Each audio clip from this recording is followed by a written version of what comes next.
6:15 p.m. This is the Sri Lanka Broadcasting Corporation. The news, edited by Dilini Gunawardena, assisted by Sanjaya, and read by Geethanjali Ramanayaka. The headlines. The Sri Lankan fishing trawler and the crew hijacked by pirates is rescued. Prime Minister Dinesh Gunawardena says that public servants must support the political leadership in achieving the development goals. An expeditious program is launched to minimize the traffic congestion in Kaduwela and Aturugiriya. Sri Lanka's total exports reached $14.49 billion in 2023. The Thai Prime Minister is to visit Sri Lanka to sign a free trade agreement. Foreign news, Iran denies involvement in drone strike that killed 3 US troops. And in sports, it's cricket. The 16-member Sri Lanka squad is named for Afghanistan Test match.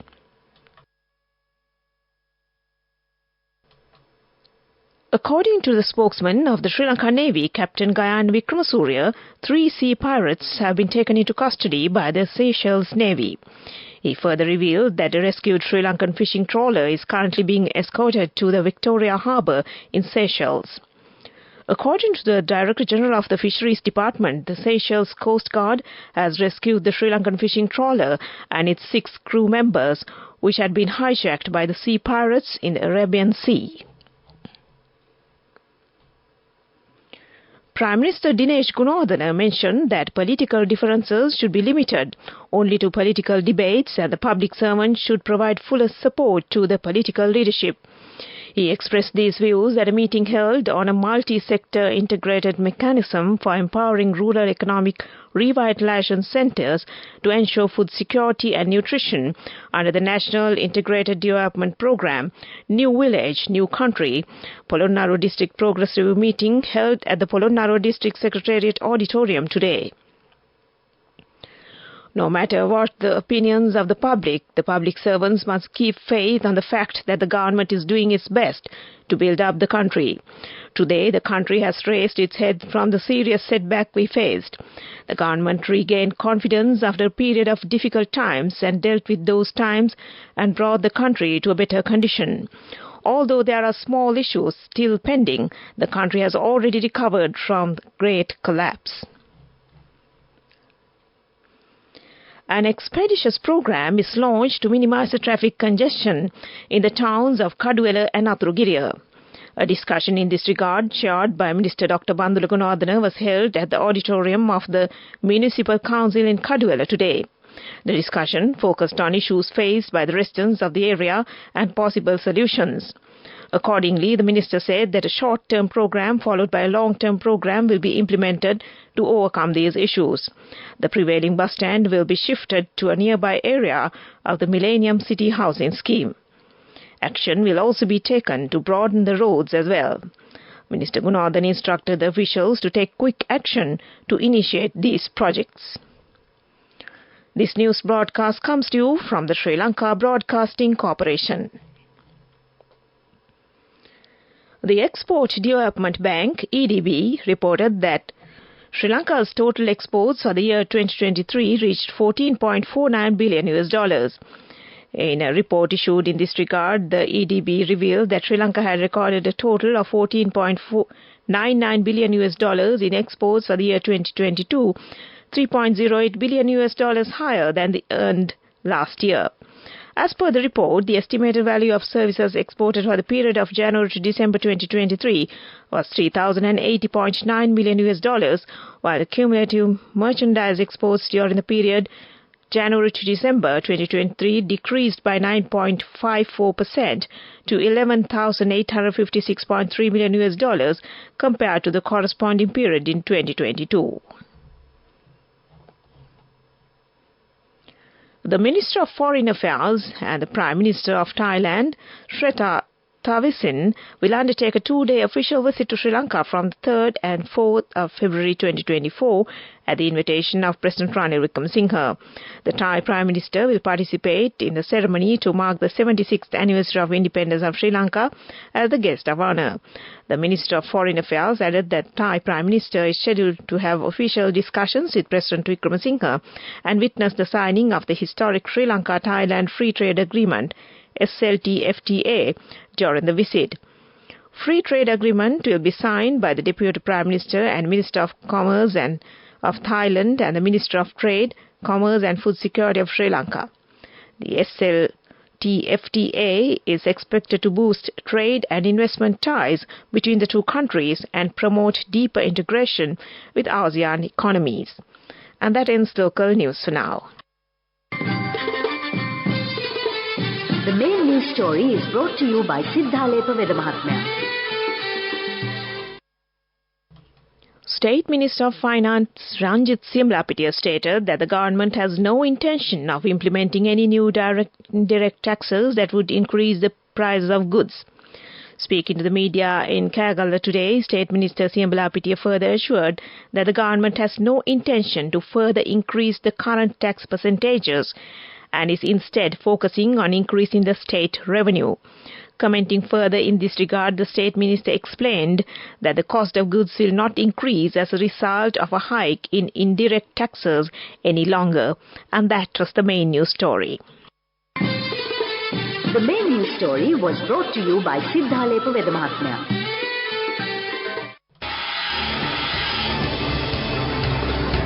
This is Watchlight. The World Neglected Tropical Diseases Day will be celebrated tomorrow, focusing on raising awareness and combating diseases impacting the vulnerable populations in the tropical regions. Officially recognized by the World Health Organization in 2021, it unites nations in the fight against neglected tropical diseases. The theme for the year 2024 is Act Now, Act Together, Invest in NTDs. And that came to you in Watchlight. Coming up, World News.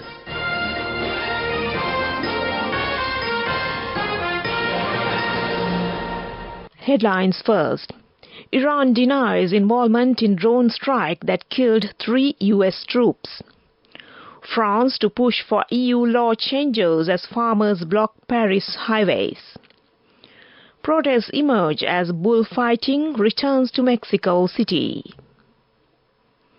Iran has denied it was involved in the drone attack which killed 3 US troops and injured 34 on a US base in Jordan near the Syria border. US President Joe Biden said the attack had been carried out by Iran-backed militant groups operating in Syria and Iraq.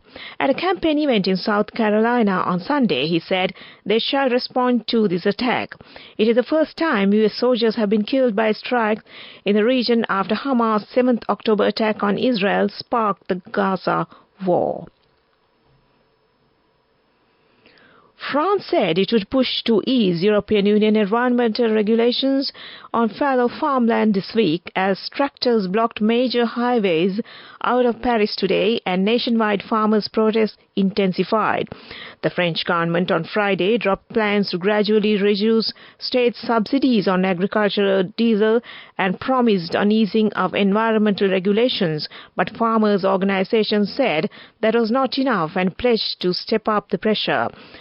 French Farming Minister Marc Fesneau said President Emmanuel Macron will make a push for more pro-farming policies at a European Union Leaders Summit in Brussels this week to address grievances shared by many farmers in the bloc.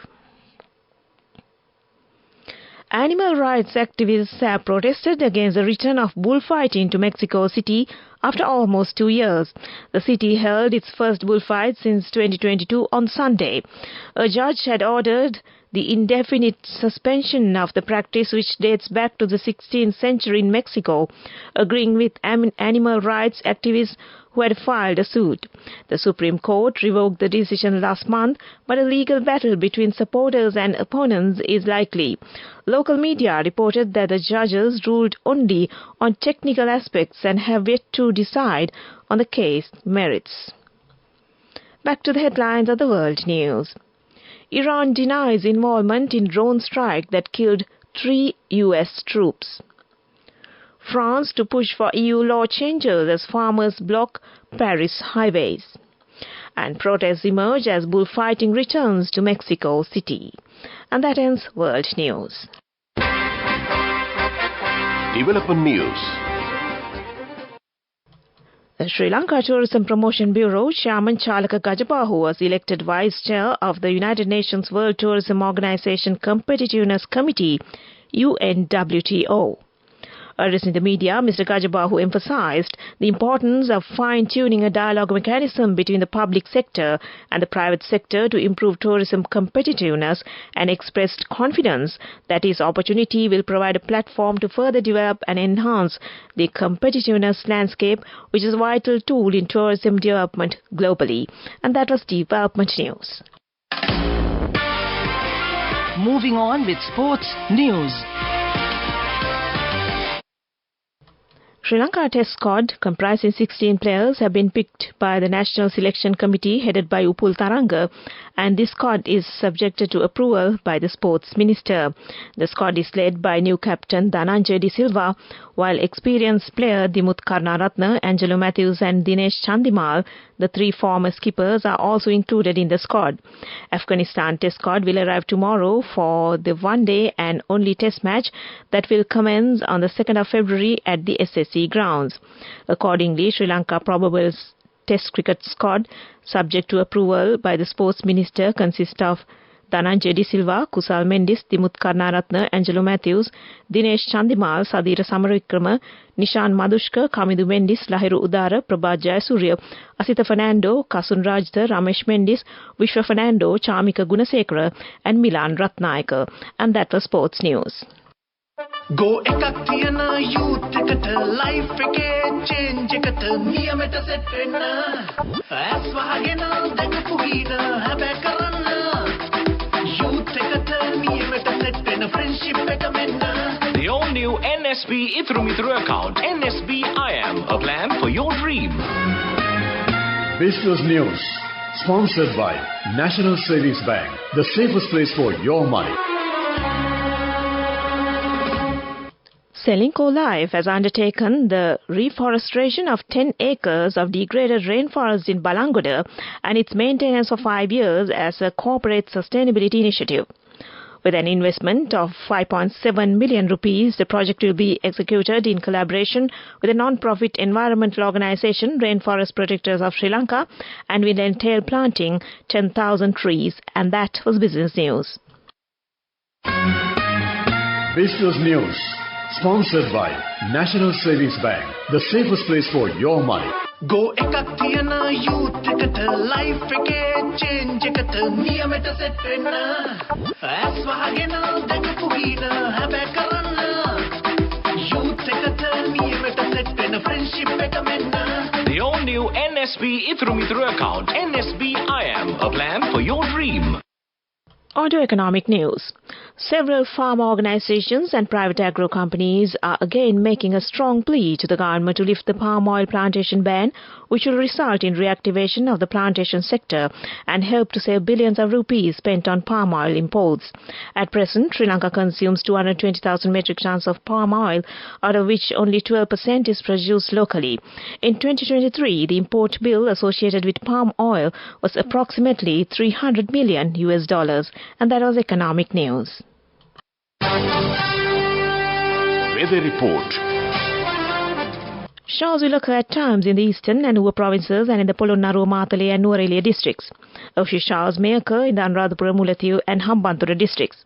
Showers or thunder showers will occur at several places in the western and Sabaragamu province and in the Galle, Mathura and Kandy districts after 2 p.m. Fairly strong winds, about 40 km per hour, can be expected at times over the northern, north-central, eastern, central, Uva and northwestern provinces and in the Hambantota district. Well, that was with the report. Prior to concluding this news broadcast, the headlines again. The Sri Lankan fishing trawler and the crew hijacked by pirates is rescued. Prime Minister Dinesh Gunawardene says that public servants must support the political leadership in achieving the development goals. An expeditious program is launched to minimize the traffic congestion in the towns of Kaduela and Athrugiriya. Sri Lanka's total exports reached $14.49 billion in 2023. Thai Prime Minister is to visit Sri Lanka to sign a free trade agreement. Foreign news: Iran denies involvement in drone strike that killed 3 US troops. And in sports, it's cricket. The 16-member Sri Lanka squad is named for Afghanistan Test match. And with that, we end this news broadcast from the Sri Lanka Broadcasting Corporation and handing over the microphone back to Chagi Dabre on the other side to keep you entertained. Over to you, Chagi.